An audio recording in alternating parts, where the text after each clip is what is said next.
वारिस पठान। ये अर्पिता जी, मैं सुन रहा था सबकी बातें। सबसे बात नंबर 1 तो ये है कि वायलेंस का हम हमेशा से खंडन करते हैं, खंडन करते थे, करते रहेंगे।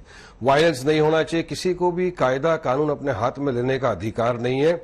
हम डेमोक्रेसी में रहते हैं, संविधान को मानते हैं, कोर्ट है, कचहरी है, पुलिस प्रशासन है, वो इसकी देखभाल कर लेगा।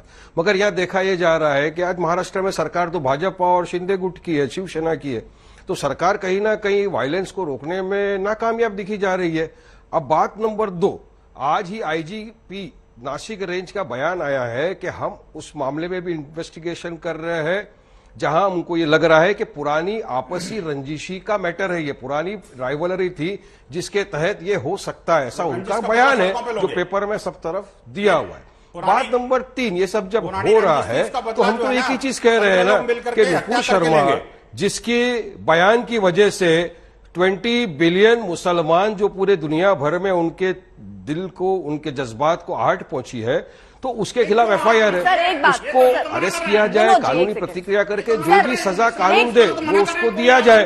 और हम हर चीज इस तरह के बयानों का हम खंडन करते हैं। बताइए, क्योंकि नुपुर शर्मा जो बयान दे रही है। अब बात नंबर 3, सर एक सेकेंड, सर आवाज पहुंच रही होगी शायद। देखिए, नुपुर शर्मा ने जो बयान दिया उस पर सब लोग निंदा कर रहे हैं, उस पर कोई सवाल ही नहीं उठता, उसमें तो कुछ एक शब्द कहा नहीं जा सकता। लेकिन एक बात बताइए, आप ये कह रहे हैं कि उससे आहत हुए हैं लोग, आहत तब क्यों नहीं होते जब मुस्लिम देश इस्लाम पर चीन के हमले पर वो मौन क्यों रहते हैं? 10 लाख से अधिक मुसलमानों को जब कैद करके रखा जाता है तब क्यों नहीं कुछ कहते हैं? कुरान को जब्त कर लिया जाता है तब कोई टिप्पणी क्यों नहीं होती है? यहां पर अगर कह दिया गया इससे बहुत आहत है, और जहां मुसलमानों पर जुल्म हो रहे हैं उनसे आहत क्यों नहीं? उन पर एक शब्द नहीं सर।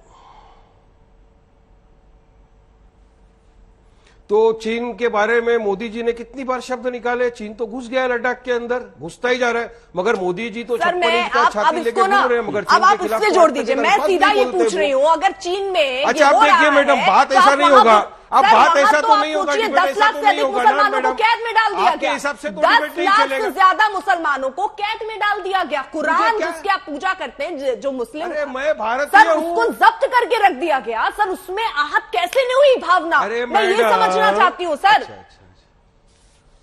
अच्छा सुनिए, नहीं भावना तो सुनिए मैडम, सुनिए आप सुनना जो चाह रही थी मैं बोल ही रहा हूं ना, लेकिन आप अगर बीच बीच में टोकेंगी तो कैसा बात सर? काउंटर सवाल तो पूछूंगी ना, खुला मैदान तो भाषण के लिए दूंगी नहीं सर। मेरे अच्छे मित्र है, उन्होंने क्या कहा अभी कि एक जो जिसको मारा है वो अमरावती का था, जिसकी कॉन्स्टिट्यूएंसी में हुआ है वो पवार साहब के यहाँ का था। अब पॉलिटिकल राइवलरी भी हो सकती है, इन्वेस्टिगेशन करना चाहिए ना।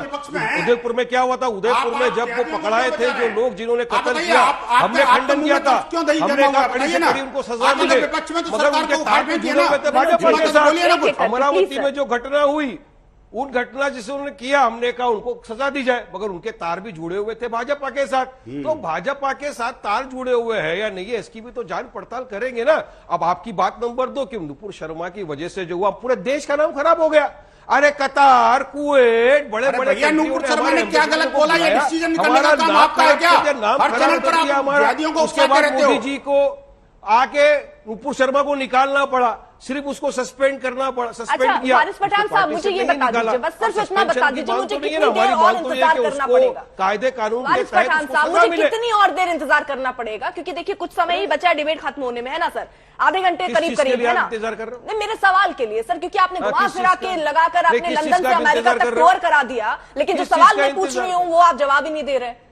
आप ये कह रहे हैं कि नुपुर शर्मा के बयान से लोग आहत हुए। अरे मैं तो भारतीय हूं, मैं तो मेरे भारत देश की बात कर रहा हूं, और ये महाराष्ट्र के अंदर मैं रहता हूं, महाराष्ट्र की घटना मैं तो वहां की बात कर रहा हूं। ठीक है वारिस पठान साहब, ये बात आप ये देखिए, ये जो खेल आप खेल रहे हैं मैं इसीलिए समझना चाह रही हूँ कि मैं कितनी देर और इंतजार करूं मेरे सवाल के जवाब का। या फिर मैं अमिताभ जी को ले लेती हूँ, क्योंकि वो एक बार भी नहीं बोल पाए। सवाल का जवाब तो दे रहा हूँ मैं आपका। सर देखिए, मैं आपसे ये पूछूं, विनोद जी प्लीज, क्या चाहते हो? क्या बोलना, क्या सुनना चाहते हो मेरे मुंह से? सर मैं आपसे पूछ रही हूँ कि आपका पसंदीदा रंग क्या है, और आप उसको देशभक्ति से जोड़ दें तो सर ये मामला थोड़ा डिफरेंट हो जाता है। मैं आपसे सिंपल सवाल ये पूछ रही हूँ, आपने कहा आहत। एक सेकेंड सर, एक सेकेंड। पसंदीदा रंग, मेरा पसंदीदा रंग है। सर सुन तो लीजिए भाई, सवाल पूछा, आप घुमाएंगे, ठीक है मैं दोबारा आऊंगी, क्योंकि समय इतना बर्बाद करना नहीं है। अमिताभ जी, विनोद जी एक सेकेंड प्लीज, अमिताभ जी आप प्लीज अपना कमेंट, ठीक है वारिस पठान।